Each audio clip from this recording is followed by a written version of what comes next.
ٹھیک ہے، یعنی نواز شریف کا ملک میں نہ ہونا کی جو ہے قیمت پارٹی چکا رہی ہے اس شکست کے نتیجے میں۔ سلمان صاحب آپ سے تو مجھے تصدیق کروانی ہے کچھ خبروں کی، استعفے کی خبریں ہو رہی ہیں شہباز شریف صاحب کی، آپ کی ان سے ملاقات بھی ہوئی ہے، کیا کوئی صداقت ہے ان خبروں میں؟ دیکھیں، میں اور مجیب الرحمان شامی صاحب ملے ہیں، اچھا۔ ہم نے اس سے جو آزاد کشمیر کی شکست کے اس باب پہ ان سے بات کی ہے۔ میں نے تو ان کی باڈی لینگویج سے قطعاً ایسا کوئی چیز نہیں دیکھی جس میں کہ وہ پارٹی عہدے سے پسپائی اختیار کر لیں، البتہ پارٹی صدر کے طور پہ ان کو تشویش ضرور تھی ان رزلٹس پہ، اور اس پہ بھی کوئی دو آراء نہیں کہ ان کی جو طبیعت ہے وہ ٹھیک نہیں ہے، اور ایسی صورتحال کے اندر جو بنیادی فیصلوں کا اختیار انہیں خود لینا چاہیے تھا۔ دیکھیں، مسلم لیگ نون کے اندر ایک نئی کیفیت طاری ہے، یہ کیوں کر طاری ہے کہ یہ جو سول بالادستی کی جنگ کی بات کی جا رہی تھی، اور اس میں جو پاکستان کی اسٹیبلشمنٹ کو ٹارگٹ کرنے کا عمل، اس نے ایک دو آراء پیدا کی ہے، اس سے اس پارٹی کے اندر ایک تشویش پائی جاتی ہے، اور ہم بارہا دفعہ یہاں پر کہہ چکے ہیں کہ مریم نواز صاحبہ پاکستان کی اسٹیبلشمنٹ کو ٹارگٹ کر کے بڑے جلسے کر رہی ہیں۔ دیکھیں، عوامی سطح پہ پذیرائی ضرور ملتی ہے، کیا الیکشن جیتنے کے لیے بڑے جلسے ہی ضروری ہوتے ہیں یا اس کے لیے کوئی اور حکمت عملی بھی بنانی پڑتی ہے؟ آزاد کشمیر کے اندر ان کے ساتھ یہی کچھ ہوا کہ بڑے جلسے تو انہوں نے کیے، لیکن انتخابات جیتنے کے لیے جو حکمت عملی پلیس پہ بنانی چاہیے تھی وہ نہیں بنائی، لہٰذا وہاں پر انہیں شکست ہوئی، اور شکست بھی دیکھیں بات یہ کہ وہاں پر تو یہ سمجھا جا رہا تھا کہ وہ دوسری پوزیشن لیں گے، وہ تیسری پوزیشن پہ آ گئے۔ اور سیالکوٹ کا جو الیکشن ہے، میں سمجھتا ہوں کہ یہ صرف سیاسی جو انتخابی نتیجہ ہے یہی اپسیٹ نہیں ہوا، اس سے پاکستان مسلم لیگ نون کی سیاست بھی اپسیٹ ہوئی ہے، چونکہ یہ سیٹ انہوں نے 2018 میں 17,000 کی لیڈ سے جیتی تھی، اب انہوں نے وہاں پر 6,000 کی لیڈ سے ہار دی ہے۔ دیکھیں، یہ سیٹ اصل میں کینڈیڈیٹ تھا کاف لیگ کا، چودھری صاحبان کا کینڈیڈیٹ تھا، سلیم بریار صاحب ان کے سینئر وائس پریزیڈنٹ ہیں پنجاب کے۔ کاف لیگ نے اسٹریٹجی یہ اختیار کی ہے کہ جی کینڈیڈیٹ وہ دیں گے، ٹکٹ تحریک انصاف کی ہوگی اور نشان بلہ ہوگا، اور یہی کام شیخ رشید صاحب نے وہاں اپنے جو ان کے عزیز ہیں راشد وہ ایم این اے بنے ہیں، اس کو بھی بلے کے نشان پہ الیکشن لڑوایا ہے۔ دیکھیں، سیالکوٹ کے بارے میں یہ سمجھتا ہوں کہ یہی اسٹریٹجی آنے والے انتخابات میں ہوگی، جو 2023 کے انتخابات ہیں، اس میں کاف لیگ، پیپلز پارٹی، وہاں پر پیپلز پارٹی نے امیدوار نہیں دیا سیالکوٹ کی نشست پہ، تو لہٰذا وہ آپ اس کو دھاندلی کے الزامات لگا کر صورتحال سے یکسر انحراف نہیں کر سکتے۔ اصل بات ہوتی ہے کہ آپ کو تجزیہ کرنا ہے کہ آزاد کشمیر میں آپ کے ساتھ کیا ہوا ہے، آپ دھاندلی کا شور مچا کر وہاں پر آپ کی اسٹریٹجی کیا تھی، اس پہ غور کرنا پڑے گا۔ دیکھیں، پارٹیز صرف اس میں افراد نہیں بالادست ہوتے، پارٹی کے ادارے ہوتے ہیں، تو میں سمجھتا ہوں کنفیوژن کون دور کرے گا؟ دو بیانیوں کی اصل کام شہباز شریف صاحب کا ہے، اگر وہ پارٹی پریزیڈنٹ ہے اور پالیسی کا اختیار کس کو ہے۔ دیکھیں، ایک بات تو بڑی ہٹ کے کہ جی نواز شریف صاحب اس پارٹی کے قائد ہیں، جب آپ نے پارٹی کا پریزیڈنٹ انہیں بنایا ہے اور مریم نواز صاحبہ جلسے از خود کر رہی ہیں، بڑے جلسے کر رہی ہیں، تو وہ نہ اپنے بڑے بھائی کو امبیرس کرنا چاہتے ہیں، نہ اپنی بھتیجی کو، اور جب تک یہ بیٹھ کے سر جوڑ کے نہیں بیٹھیں گے۔ دیکھیں، ہم یہاں پر اداروں کی بات بہت کرتے ہیں، یہ ادارے مضبوط ہونے چاہیے، اداروں کی بالادستی، جب پاکستان کے اندر آپ جمہوری سسٹم چلا رہے ہیں تو پولیٹیکل پارٹیز بھی ادارے ہیں پاکستان کے، اور دنیا کے جمہوری معاشروں کے اندر جہاں جہاں پر پولیٹیکل پارٹیز موجود ہیں، پولیٹیکل پارٹیز جتنی سٹرونگ ہوتی ہیں وہاں کا سسٹم سٹرونگ ہوتا ہے۔ ہماری سیاسی بدقسمتی یہ ہے کہ یہاں پر پولیٹیکل پارٹیز سٹرونگ نہیں ہوئی، اور پولیٹیکل پارٹیز کے اندر بھی ڈیموکریسی نہیں ہوئی، مانگی ڈیموکریسی جاتی ہے، لہٰذا نہ آپ کا سسٹم مضبوط ہوتا ہے، نہ آپ کی پولیٹیکل پارٹیز مضبوط ہوتی ہیں۔ لہٰذا اس ساری صورتحال میں جو بات میں آپ کو بتانے جا رہا ہوں، جو میں نے محسوس کیا ہے کہ شہباز شریف صاحب پہ بہت سارا دباؤ ہے، پارٹی کے اراکین اسمبلی کا، پارٹی کے ذمہ داران کا، پارٹی کے تنظیمی عہدیداران کا، کہ وہ اپنا رول ادا کریں اور پارٹی کو چلائیں۔ دیکھیں، ان کی ایک طبیعت کا ایشو ضرور ہے، انہوں نے اپنے چیک اپس بھی کروائے ہیں، لیکن یہ طبیعت کا ایشو جو ہے وہ ان کے تنظیمی معاملات میں آڑے نہیں آ سکتا۔ وہ جو افواہیں پھیلائی جا رہی ہیں کہ وہ ریزائن کر دیں گے، اور مزیداری کی بات یہ ہے کہ ریزائن کی افواہیں بھی وہ وہاں سے پھیلائی جا رہی ہیں جو خود ریاستی اداروں کو ٹارگٹ کرتے ہیں۔ تو میں سمجھتا ہوں کہ اگر شہباز شریف صاحب کو جو صورتحال پارٹی کے اندر بنا دی گئی ہے، اگر فیصلوں کا اختیار نہ ملا تو یہ صورتحال زیادہ دیر اس طرح قائم نہیں رہ سکے گی۔ پنجاب ان کا پاور بیس ہے، اور سیالکوٹ کی نشست پہ انہیں ہونے والی جو شکست ہے وہ پارٹی کے لیے لمحہ فکری ہے. لہٰذا انہیں بیٹھ کے سوچنا چاہیے کہ اس کیفیت میں جب پنجاب کے ضمنی انتخابات انہوں نے جیتنے ہیں, کیا یہ حکومتی کارکردگی کو ٹارگٹ کریں گے یا ریاستی اداروں کو؟ ٹھیک ہے, سوال یہی ہے کہ کیا نون لیگ کے لیے گھبرانے کا وقت آ چکا ہے, کیونکہ ان کے اپنے رہنما اعتراف کر رہے ہیں کہ دو بیانیوں کی کنفیوژن ہے. جی خبر, آپ کچھ کہہ رہے ہیں؟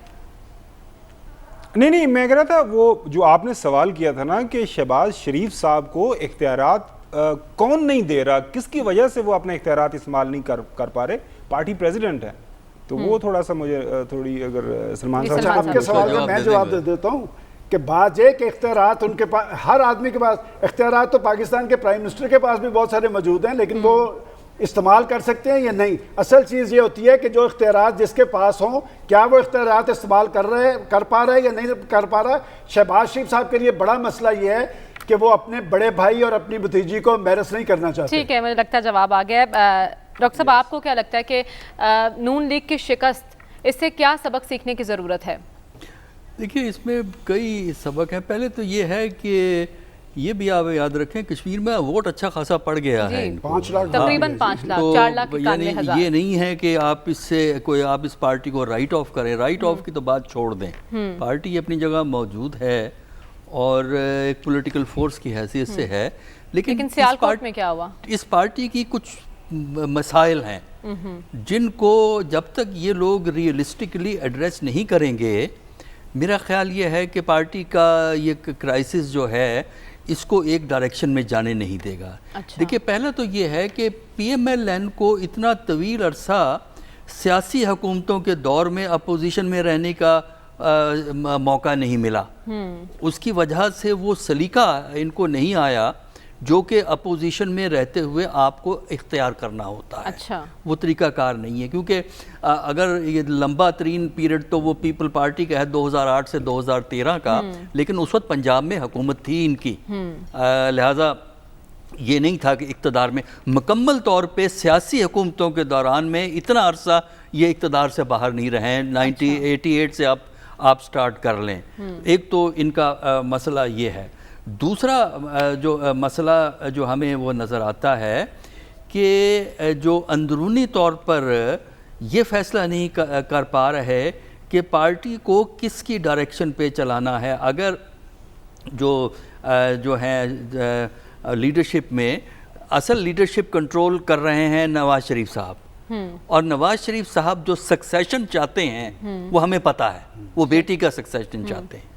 دوسری طرف شہباز شریف کا ڈائلما یہ ہے کہ وہ اپنے اس انداز کو پسند بھی نہیں کرتے جو کہ مریم کا ہے, لیکن دوسری طرف وہ اپنے بھائی کے ساتھ بھی کھڑے ہوئے ہیں.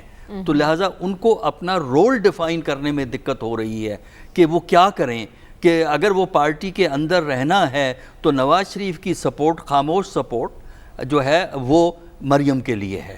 اور شہباز شریف کا ایک اپنی حیثیت ہے, لیکن وہ اس سے ڈی لنک نہیں ہوں گے. لہٰذا اگر شہباز شریف نے کوئی حیثیت اختیار کرنی ہے پارٹی میں تو ان کو اپنے آپ کو ڈی لنک کرنا پڑے گا, جو ان کے لیے بہت ممکن نہیں ہے. ان کا جو سٹائل ہے, ان کی جو سوچ ہے وہ نہیں ہے. تیسرا جو اس کا مسئلہ ہے اس پارٹی کا مسئلہ یہ ہے کہ ان کو مخالفت کرنا نہیں آتا. ان کو یہ اندازہ نہیں ہے کہ جو آپ کی جو سیاسی جماعتیں ہوتی ہیں ان کو مخالفت ایک انداز میں کی جاتی ہے, اور سیاسی اداروں سے جو اگر آپ نے ڈیل کرنا ہے اس کو دوسرے انداز میں ڈیل کرنا ہے.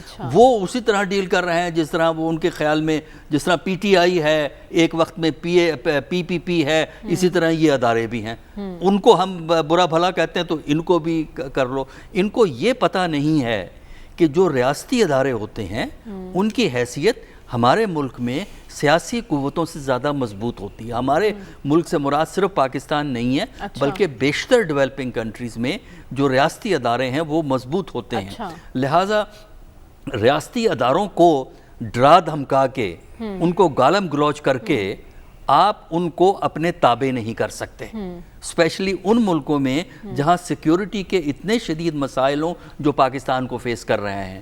لہٰذا آپ کو ضرورت ہے ان اداروں کی, اور اس کے بعد آپ انہی کو ڈیناؤنس کرتے ہیں. پھر یہ ہے کہ دلچسپ بات یہ ہے, اس ملک میں جس سیاسی جماعت نے اداروں سے سب سے زیادہ بینیفٹ کیا ہے وہ PMLN ہے. اچھا. اگر آپ تاریخ کو پڑھیں, کسی اور سیاسی جماعت نے اداروں سے اتنا فائدہ نہیں حاصل کیا جتنا کہ PML میں ہے, اور PMLN ہی اب نعرے لگا رہی. دیکھیے 1988 1990 میں میں آپ کو ایک کمپیریزن دیتا ہوں. 1988 اور 1990 میں پنجاب میں نواز شریف تھے, فیڈرل لیول پہ بے نظیر تھی, اور نواز شریف نے پروونشل آٹونومی کا ایشو کھڑا کیا. یہ جو پنجاب بینک بنا تھا یہ اسی دور کی پیداوار ہے, اور نواز شریف صاحب تو پنجاب کا ایک ٹی وی بھی سٹارٹ کرنا چاہتے تھے کہ PTV پہ حکومت کا, فیڈرل حکومت کا کنٹرول ہے, ہمارا اپنا ہونا چاہیے. ڈاکٹر صاحب, وقت کی اہم ضرورت تو یہ جاننے کی کوشش ہے نا کہ پارٹی میں پذیرائی کس کے بیانیے کو ہے. کیا لیڈرشپ فیصلہ نہیں کر سکتی کہ کون کس بیانیے کے ساتھ ہے, اکثریت کس بیانیے کے ساتھ ہے؟ دیکھیے پارٹی میں جو توازن ہے, میں پہلے کہہ چکا ہوں, وہ نواز شریف صاحب کنٹرول کرتے ہیں. اچھا. لہٰذا ان کا جھکاؤ جو ہے وہ اپنی بیٹی کی طرف ہے, اور اپنے بھائی سے وہ اتنے دور نہیں ہیں. اسی طرح بھائی جو ہیں وہ ان مریم کے پوائنٹ آف ویو سے ایگری نہیں کرتے, لیکن وہ اپنے بھائی کے ساتھ کھڑے ہیں. تو یہ ایک بڑا ایک ڈائلما ہے جس کی وجہ سے پارٹی کے اندر کنفیوژن پیدا ہو رہا ہے. جب تک یہ کنفیوژن دور نہیں ہوگا تو وہ معاملہ جو ہے نا, چاہے وہ اداروں سے لڑیں, چاہے اس سے لڑیں, اس سے لڑیں, وہ ان کا حل نہیں ہوگا. جب تک اس کو ایڈریس نہیں کریں گے اتنا ہی کنفیوژن ان کو الیکشن میں زیادہ فیس کرنا پڑے گا. ٹھیک ہے, کنفیوژن ہے جس کو دور کرنا ضروری ہے. خاور, آپ کیا کہیں گے, نون لیگ کا مستقبل کیا ہے, اور اسپیشلی سیالکوٹ الیکشن کے بعد پارٹی میں کیا ٹینشن چل رہی ہے؟ میرے خیال میں سلمان غنی صاحب نے بہت ہی احسن طریقے سے جو پارٹی کے اندر جو معاملات ہیں اس پہ بات کی, اور سٹوری جو ڈاکٹر صاحب نے بھی بتا دیا کہ سکسیشن کا ہے, کہ پارٹی کو آئندہ لیڈ کس نے کرنا ہے.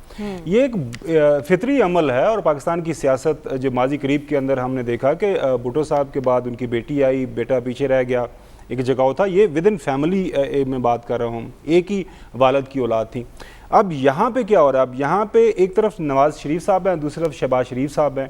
ہم نے دیکھا کہ پچھلی 2-3 دہائیوں سے شہباز شریف صاحب اور نواز شریف صاحب نے آپس میں بڑے پیار محبت سے سیاست کی, اور شہباز شریف صاحب نے ہمیشہ بڑے مؤدب ایک بھائی کے طور پر, چھوٹے بھائی کے طور پر بڑے بھائی کی تمام باتیں مانی, اچھے برے فیصلے جو بھی تھے, اعتراض ہوا کرتا تھا لیکن سارے فیصلے مانے. اب ریسنٹلی ہوا کیا ہے, جو سٹوری جب یہ ڈیولپ ہونا شروع ہوئی, اور میرے خیال میں اشارے جو ہیں وہ بہت واضح ہیں. سوات کے اندر جلسہ ہوتا ہے, سوات کے جلسے میں جو AJ کے الیکشن سے پہلے وہاں پہ شہباز شریف صاحب جاتے ہیں, مریم صاحبہ وہاں پہ نہیں جاتی, اور مریم صاحبہ کا بیان آتا ہے کہ جہاں پہ وہ جائیں گے تو ایک ہی بندے کی ضرورت ہے, ہماری ضرورت نہیں ہے. اس کے بعد سوشل میڈیا کے اوپر ٹرینڈ چلتا ہے, یہ میں آپ کو اندر کی سٹوری بتا رہا ہوں, سوشل میڈیا کے اوپر ٹرینڈ چلتا ہے, اور شہباز شریف صاحب کی جو تقریر ہے نا, پھسی ہے, وہ چارج کراؤڈ اور وہ جو جوش اور جذبہ مریم صاحبہ کی تقاریر کے اندر آتا ہے وہ نہیں آیا, اور لوگوں نے بہت زیادہ مس کیا ہے جو ہے مریم صاحبہ کو. اس کے بعد ہم دیکھتے ہیں لاہور سے خبریں آنا شروع ہو جاتی ہے کہ AJ کی جو الیکشن مہم ہے اس کو پارٹی نے فیصلہ کیا ہے کہ جی مریم اور جو ہے شہباز شریف صاحب چلائیں گے, ان کے درمیان جو ہے جو کام کی تقسیم کر دی گئی ہے. اس کے بعد ہم دیکھتے ہیں کہ شہباز شریف صاحب پورے خاموش ہو جاتے ہیں, اور مریم صاحبہ وہاں پہ چلے جاتی ہیں, وہ اپنا بیانیہ لے کے, اور ان کے جو 2-3 ایڈوائزرز ہیں, پرویز رشید صاحب ہیں, محمد زبیر صاحب ہیں, عرفان صدیقی صاحب جو ابھی سینیٹر بھی ہیں, وہ تقاریر اور الفاظی اور ساری چیزیں ان کے ساتھ ان کو اویلیبل ہوتی ہے, مہیا ہوتی ہے. ماشاءاللہ بڑی اچھی تقریر کر لیتی ہیں اب مریم صاحبہ. تو وہاں پہ یہ سارے کا سارا ماحول شروع ہو جاتا ہے. AJ کا الیکشن ہے, اس کے بعد اس کے نتیجہ آپ نے دیکھ لیا, نتیجہ آیا. اور آج کل مریم کیا ہو رہا ہے پچھلے 2-3 دن سے, اور سلمان غنی صاحب نے ضرور پوچھا ہوگا, ان کو بتایا بھی گیا ہوگا, ہو یہ رہا ہے کہ media, social media and otherwise جو ہار ہے AJ کے اندر, یا الیکشن جو ابھی سیالکوٹ کے اندر انہوں نے ہارا ہے, وہ اس کا سارے کا سارا مدعا جو ہے ملبہ ہے ڈالا جا رہا ہے شہباز شریف صاحب کے پاس, ان کے سر کے اوپر. اور بالکل میں آج تو سلمان غنی صاحب کے دوست کے ساتھ پوری طرح, میری تو ساری ہمدردیاں ان کے ساتھ ہیں.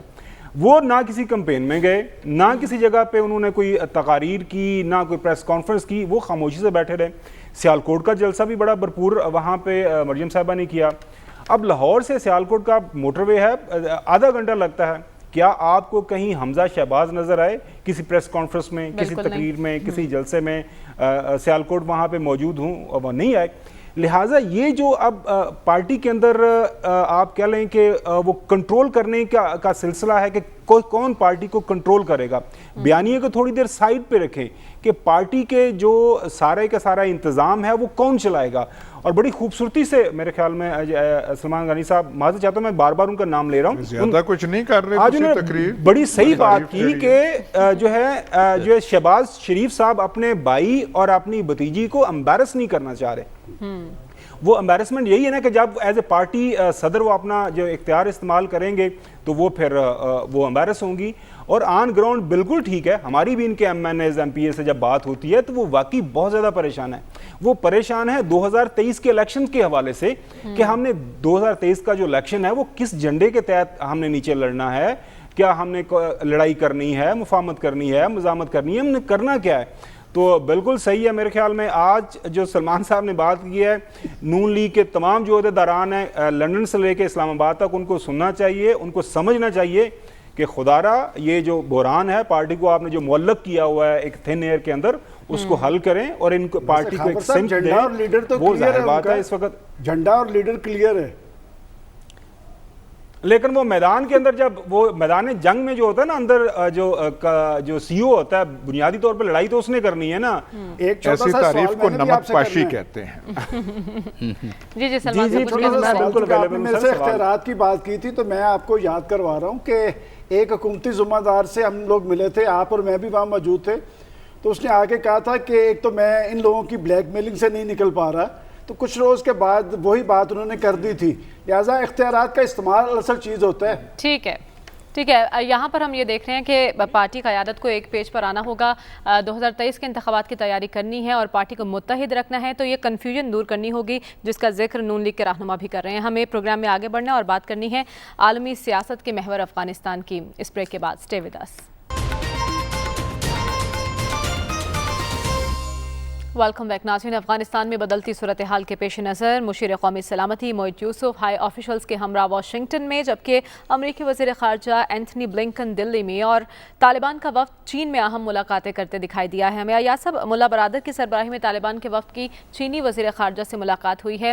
آپ کو لگتا ہے کہ چین کوئی اہم کردار ادا کر سکتا ہے سیاسی حل کے لیے, اور اس ملاقات کو انڈیا اور امریکہ کس نظر سے دیکھ رہے ہیں؟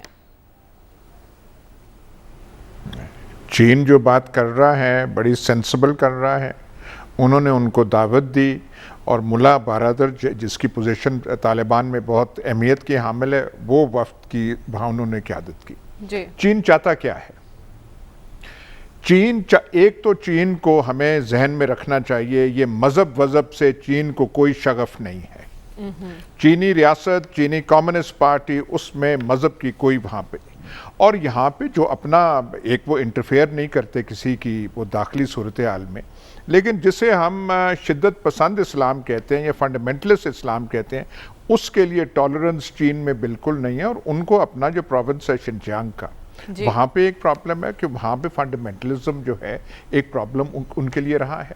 وہ چاہتے ہیں کہ طالبان جو کریں اپنے ملک میں کریں, کنسولیڈیٹ کریں, استحکام پیدا کریں, اپنے ملک میں پرامن ماحول پیدا کریں, اور یہ جو ہے جہاد اور اسلام اور شریعت, یہ ایکسپورٹ کرنے کے چکر میں نہ ہو, جو کہ پہلی جو ان کی حکومت تھی ملا عمر کی, وہ ایسے کر رہی تھی کہ جی ہم یہ بھی کریں گے, وہ کریں گے. نصیحت پاکستان کو بھی کر رہے تھے. ایک خط جنرل مشرف کو لکھا تھا, ذاتی خط ملا عمر نے, کہ آپ اسلامی ہو جائیں اور آپ یہ ہو جائیں, آپ وہ ہو جائیں. تو بھائی جو طالبان سے ڈر باقیوں کا کیا ہے, یہی ہے کہ یہ چیزیں ایکسپورٹ نہ کریں. ٹھیک. آپ نے وہ دیکھا ہے, آپ نے ضرور دیکھا ہوگا وہ جو انٹرویو ہے اس کا تحریک طالبان پاکستان کے جو موجودہ سربراہ یا امیر ہیں, نور ولی محسود جو ہیں, اس کا جو انٹرویو کیا کہتا ہے وہ, اس نے برملا CNN کے انٹرویو میں کہا کہ پاکستان کے قبائلی علاقے کو ہم آزاد کرانا چاہتے ہیں, وہاں ہم اپنا شرعی نظام لانا چاہتے ہیں. اب ہم بھی, اگر چین ان سے ضمانت مانگ رہا ہے طالبان سے, تو ہمارا بھی بنتا ہے کہ بھائی بات سنیں, طالبان حکومت میں آئیں, کابل پہ قبضہ کریں, تو آپ کا تعلق TTP سے کیا ہوگا؟ آپ انہیں سپورٹ کریں گے؟ ہماری ہمدردیاں ایک حد تک طالبان سے رہی ہیں, لیکن یہ ہمیں کیا سودا پڑے گا؟ ہمدردیاں بہا رہی, ہم ان کے فیسیلیٹیٹر بھی رہے, ان کو مذاکرات کی میز پہ بھی ہم لائے, اور وہاں سے یہ جو نور ولی مسعود اور ٹی ٹی پی ہیں وہ اگر اعلان جنگ کر دیں یا سرگرمیاں پاکستان کے خلاف کریں تو پھر مطلب وہ بنتا کیا ہے ہمارا؟ وہ جو طالبان کے ساتھ جو ہمارے اگر تعلقات ہیں ان کا پھر شاخسانہ کیا ہے, اس سے ہمیں ملے گا کیا؟ تو چین بھی یہی چاہ رہا ہے کہ بھائی اپنے جو کرنا ہے اپنے ملک میں استحکام پیدا کرو.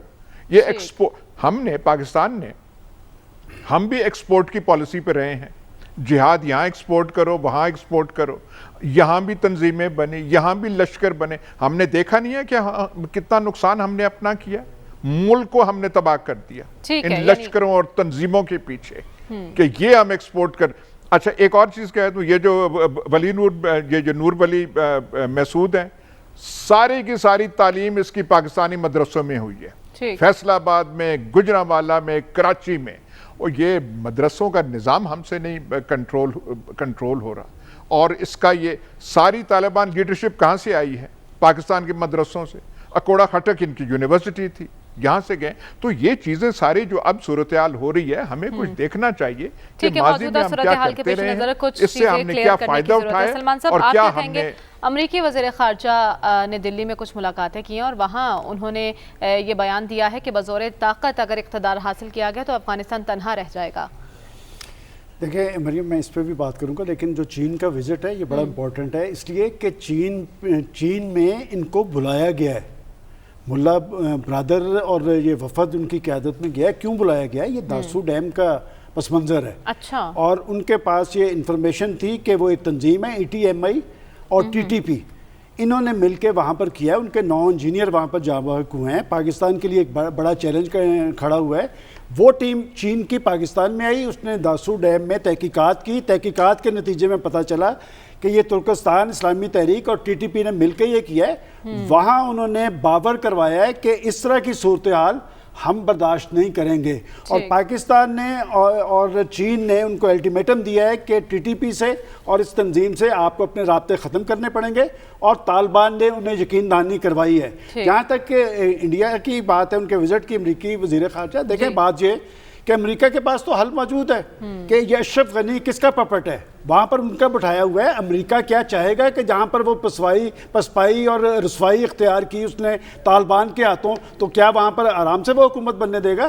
میں نہیں سمجھتا کہ انڈیا وہاں پر جو کھیل کھیل رہا ہے سب کو پتہ ہے, اور انڈیا پاکستان کے اندر دہشت گردی کے حوالے سے جو کھیل کھیل رہا ہے وہ بھی سب کو پتہ ہے. اور یاسر صاحب جو جس شخص کی بات کر رہے ہیں 100% TTP کے پیچھے انڈین ہے, رائے اور NDS ہے. لہٰذا ہمیں ساری صورتحال کا جائزہ لیتے ہوئے وہی کام کرنا پڑے گا کہ ہم نے اپنا ہاؤس ان آرڈر رکھنا ہے. اس دہشت گردی کے نتیجے میں ہمیں بڑا جانی اور مالی نقصان ہوا ہے, ہم نے بڑا بھگتا ہے, تو لہٰذا پاکستان کی سرزمین اس کام کے لیے استعمال نہیں ہونی چاہیے. ٹھیک ہے. اور جو ملاقات ہوئی ہے چین کے ساتھ ملا برادر کے وقت میں طالبان کی, کیا انڈیا کی صفوں میں کوئی بے چینی ہے اس کو لے کر, اسی لیے امریکی وزیر خارجہ وہاں پر گئے ہیں؟ یہ سوال رکھوں گی ڈاکٹر صاحب آپ کے سامنے, لیکن اس بریک کے بعد اسٹے ود اس.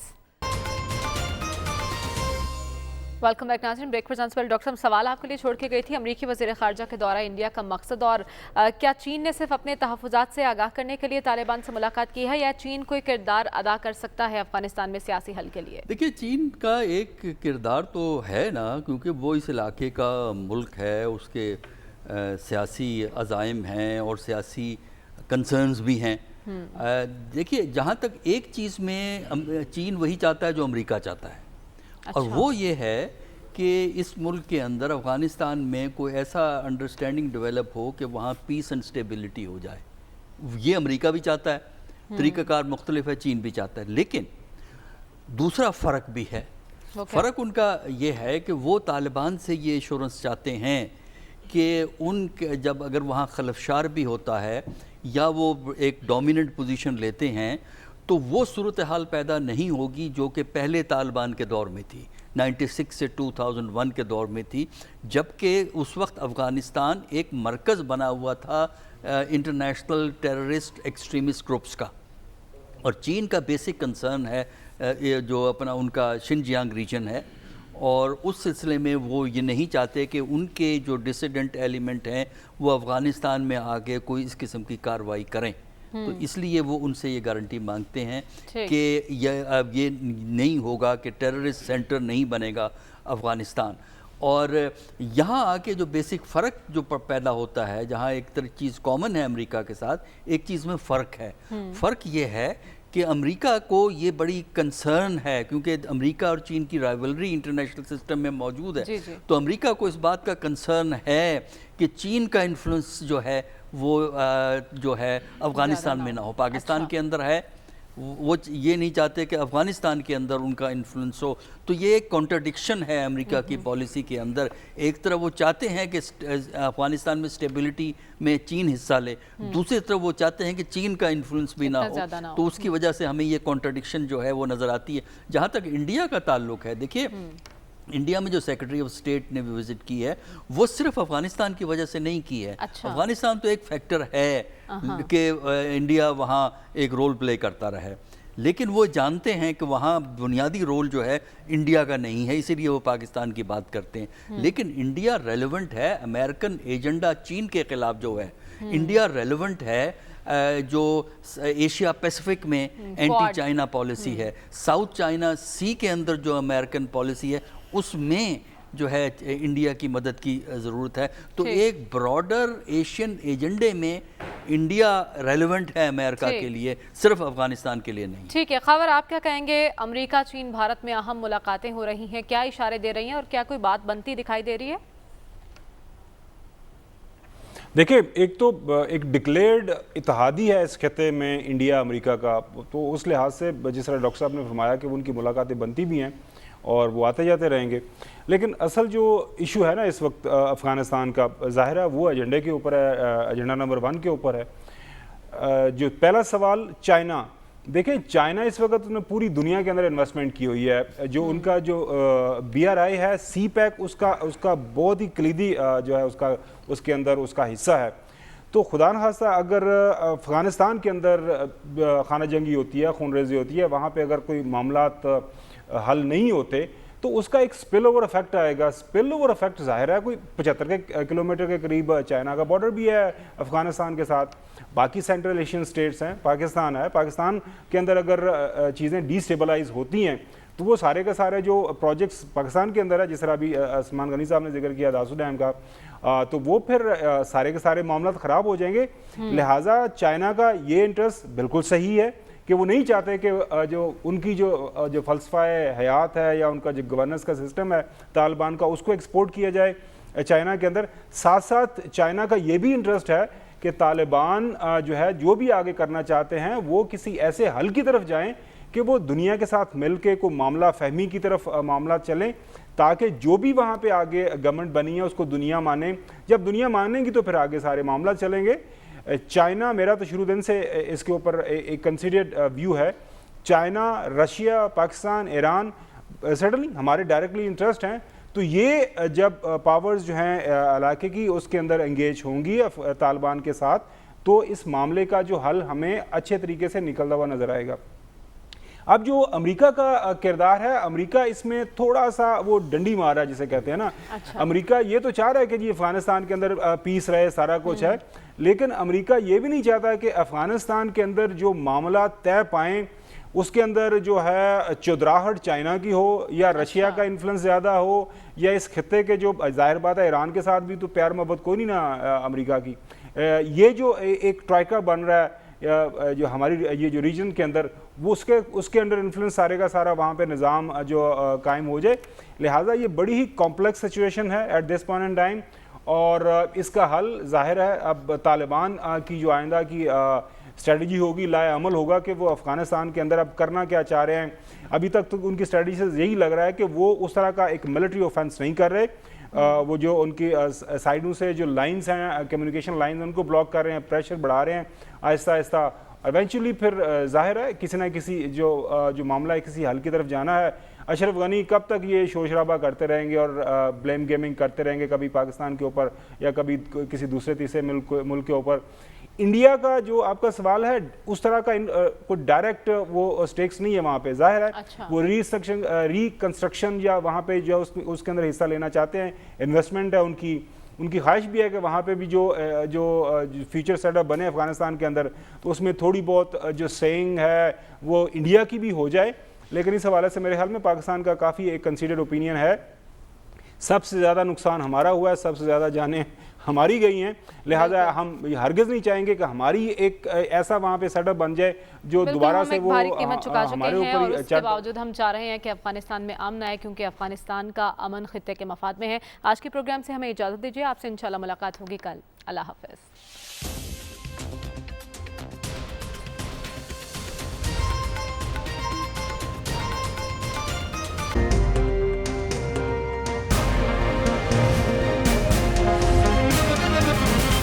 دنیا خبر کی دنیا